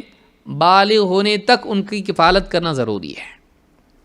انس بن مالک رضی اللہ عنہ کہتے ہیں، اللہ کے رسول صلی اللہ علیہ وسلم نے فرمایا، من عال جاریتین حتی تبلغا، جو 2 بچیوں کی پرورش کریں یہاں تک کہ وہ بالغ ہو جائیں، یہاں تک کہ وہ بالغہ ہو جائیں، جاء یوم القیامت انا وہو وضم اصابعہ، میں اور وہ قیامت کے دن اس طرح آئیں گے، اور آپ نے اپنی انگلیوں کو سمیٹ لیا، یعنی میرے ساتھ وہ رہے گا۔ امام مسلم نے اس کو روایت کیا ہے، حدیث نمبر 2631۔ ترمذی کے الفاظ ہیں، من عال جاریتین دخلت انا وهو الجنت کہاتین واشار باصبعیہ، اپنی دونوں انگلیاں جوڑ کے آپ نے کہا، جو 2 بچیوں کی پرورش کریں، میں اور وہ جنت میں اس طرح داخل ہوں گے۔ سوال پیدا ہوتا ہے کہ یہ باپ کے لیے ہے، ماں کے لیے ہے کہ نہیں؟ ماں کے لیے بھی ہے۔ عائشہ رضی اللہ تعالیٰ عنہ ایک واقعہ بیان کرتی ہیں جو کئی کتابوں میں آیا ہے، میں ساری روایتوں کو جمع کر کے آپ کے سامنے رکھ رہا ہوں۔ عائشہ رضی اللہ تعالیٰ کہتی ہیں، جاءتنی مسکینۃ تحمل ابنتین لہا تسأل، ایک غریب عورت میرے پاس آئی جس کی 2 بیٹیاں تھیں اور وہ کچھ مانگ رہی تھی کھانے کے لیے۔ فأطعمتها 3 تمرات، میں نے اسے 3 کھجوریں دی۔ فأعطت كل واحدة منهما تمرة، اس عورت نے 2 بیٹیاں، 3 کھجوریں، ایک کھجور اس بیٹی کو دی، دوسری کھجور دوسری بیٹی کو دی۔ ورفعت إلى فيها تمرة لتأكلها، اور تیسری کھجور خود لی، اور ابھی وہ کھجور منہ میں ڈالنے کے لیے اٹھائی تھی، فاستطعمتها ابنتاها، بچیوں نے اپنی اپنی کھجوریں تو کھا لیں اور اس کی کھجور کے لیے بھی اس کی طرف دیکھنے لگیں۔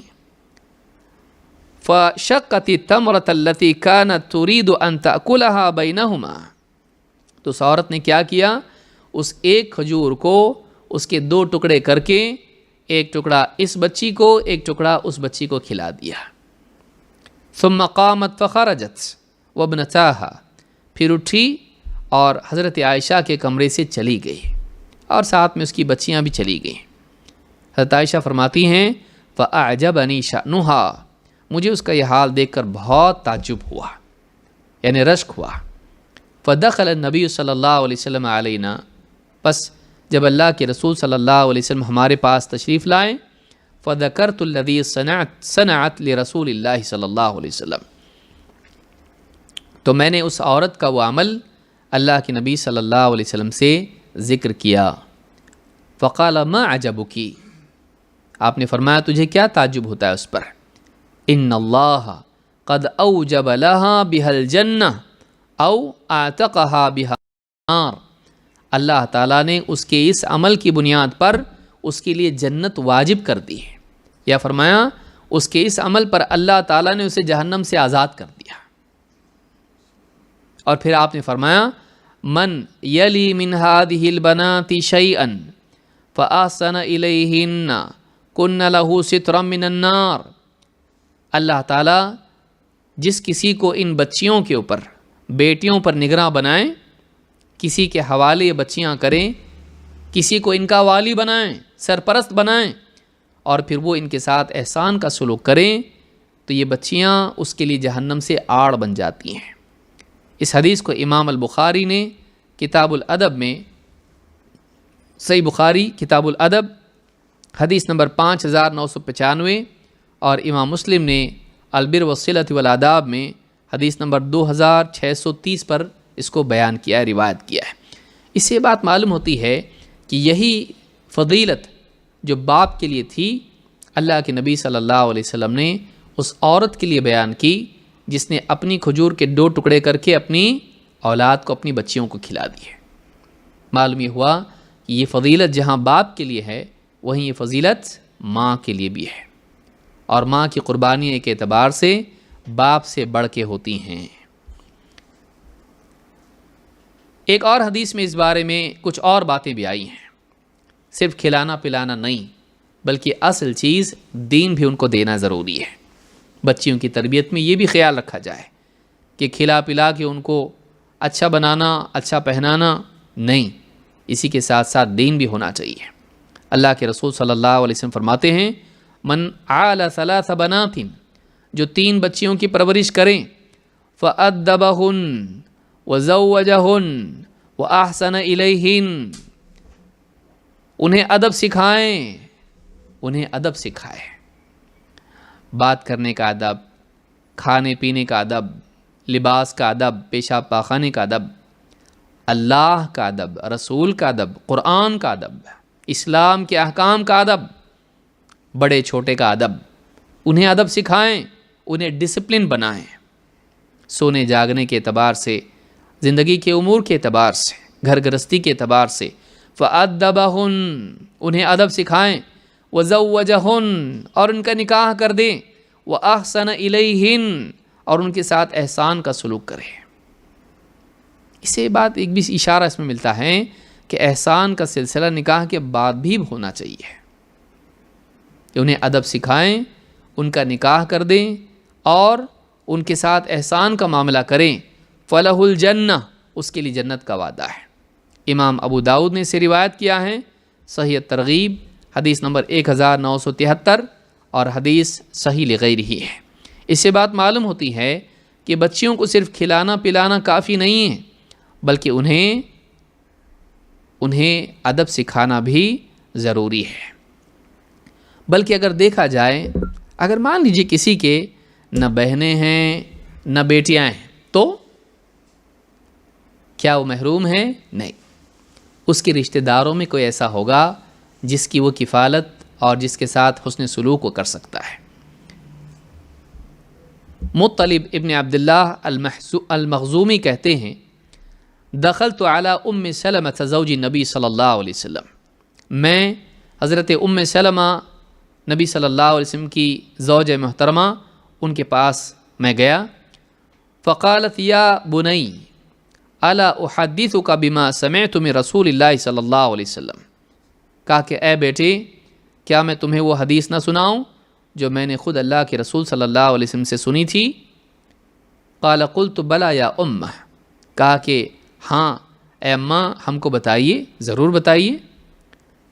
قالت سمعت من رسول اللہ صلی اللہ علیہ وسلم یقول، میں نے اللہ کے رسول صلی اللہ علیہ وسلم کو فرماتے سنا، من انفق علی ابنتین او اختین او ذواتی قرابت، جو اپنی 2 بیٹیوں پر یا اپنی 2 بہنوں پر یا اپنی 2 رشتہ دار جو قریبی رشتہ دار ہیں بچیوں پر خرچ کرے، انفقا یحتسب النفقۃ علیہما، اور اس میں مقصود یہ ہو کہ اس خرچ میں اللہ سے ثواب کی امید رکھتا ہو، خرچ کر کے نام کرنا نہیں، رشتہ داروں میں بیٹھے تو ہاں یہ سب سے زیادہ بڑا ترم خان ثابت ہو جائے، اسے میں نے کیا، ہاں کوئی دیکھنے والا نہیں تھا، دیکھو باپ مر گیا اس کا، میں نے ایسا کیا، میں نے ان کو کھلایا پلایا پڑھایا، میں نے کیا ایسا،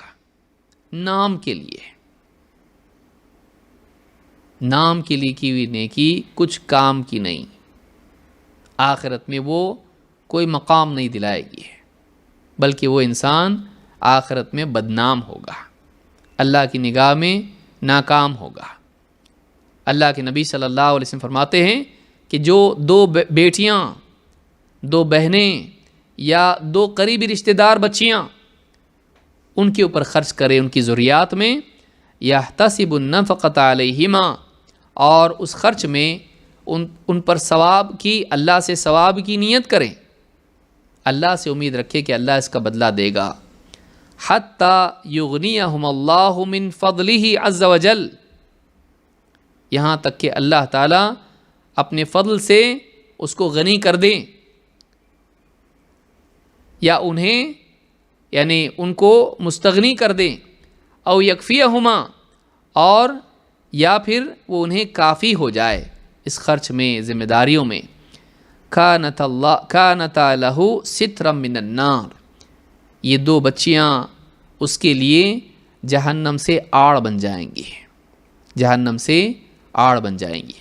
امام احمد نے اس کو روایت کیا ہے، صحیح الترغیب حدیث نمبر 1974، حدیث حسن لغیرہ ہے۔ تو ایک انسان بچیوں کے نکاح تک، جب کہ اس کی ذمہ داری تھی، اس نے ان کی نگرانی کی، ان کو پالا پوسا کھلایا پلایا، ذمہ داری ادا کی، نکاح کر کے دے دیا، اب وہ مستغنی ہو گئیں، شوہر کے گھر چلی گئیں، اللہ تعالیٰ نے ان کے لیے اور انتظام کر دیا۔ اگر تب تک کہ انسان ذمہ داری نبھاتا ہے، وہ اس کے لیے جہنم سے آڑ بن جائیں گی، بیٹیاں ہوں، بہنیں ہوں، رشتے میں کوئی بچیاں ہوں، تو یہ موقع ہر ایک کے لیے موجود ہے۔ آدمی یہ نہ کہے کہ بھائی مجھ کو تو بیٹیاں ہی نہیں یا بہنیں ہی نہیں، ٹھیک ہے، خاندان میں کوئی بچیاں ہوں گی جو محتاج ہوں گی، ڈھونڈ تلاش کر، اور احسان جتا مت، کیونکہ آپ پہلے ہی دیکھ چکے ہیں، احسان جتانے والے کے لیے جنت حرام ہے۔ احسان کر اور اللہ تعالیٰ سے اجر و ثواب کی نیت رکھ۔ تو یہ حدیثیں ہم کو بتاتی ہیں کہ بیٹی جہنم سے بچاؤ ہے، بہنیں جہنم سے بچاؤ ہیں، ایک محتاج بچیاں خاندان کی جہنم سے بچاؤ ہے۔ اللہ تعالیٰ ہم سب کو سمجھ عطا فرمائیں، اور ایک مسلمان کو خواتین کے باب میں ان کے حقوق اور اپنی ذمہ داریوں کا احساس دلائیں اور اسے سمجھ عطا فرمائیں۔ اقول ھذا واستغفر اللہ لی ولکم۔